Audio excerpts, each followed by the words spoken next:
Germans were coming to us asking if we'd like souvenirs for food. And so I got a real nice camera. It was probably the most advanced thing at the time. But anyway, it's the kind that folded open and had the lens out front. And it had even a remote control for pulling the shutter. And I got the camera, and then the guy came by the next couple of days, said, would you like some film? And I said, sure, I'd like some film. I gave him some more oranges and apples. I got enough film. I began to take pictures.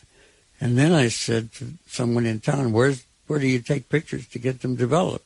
And he said, in that German farmhouse out there on the side where the barn is, there's a guy that develops pictures. So I go walking out there by myself, which is a terrible thing to do.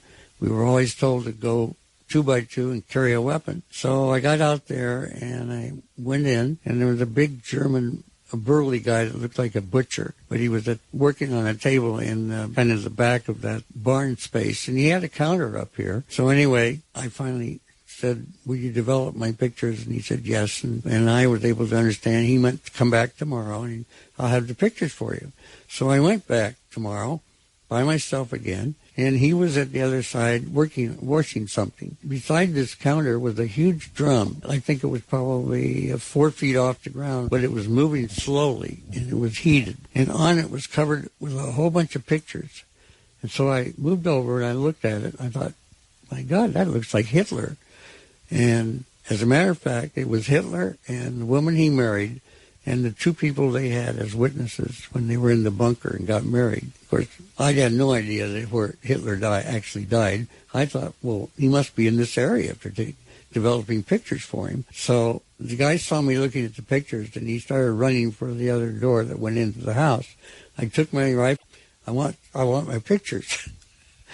So he came over and he handed my pictures, and we had German script at that time, little like Monopoly money. I started giving him some money. He said, no, I don't want any money. You can have the pictures.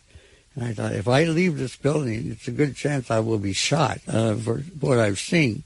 So I ran back to the camp, our captain's headquarters. The officers were all gone, and the sergeant listened to me. He said, do you think this is real? I said, yeah. If you want to go out, you may find the pictures. He said, I'm not going out there. I said, well, then why don't you call our captain and tell him what we have and see what they think. In about 20 minutes, down the road comes our captain and our lieutenants, and then the major, and then the colonel, and then the general.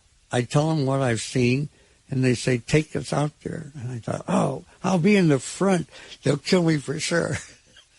So I took them out, and finally we got about 100 feet from the door, and I said, I'm not going in there. So the guys with all the ammunition jumped up and went in. That's the last I heard about that. When I arrived in New York Harbor at one of the main piers, I was getting off the ship. The boys on the dock were yelling, extra, extra, last picture of Hitler alive. And a bomb dropped in Japan. Those two things were on the front page of the New York Times. And I grabbed the paper, and I thought, that is my picture.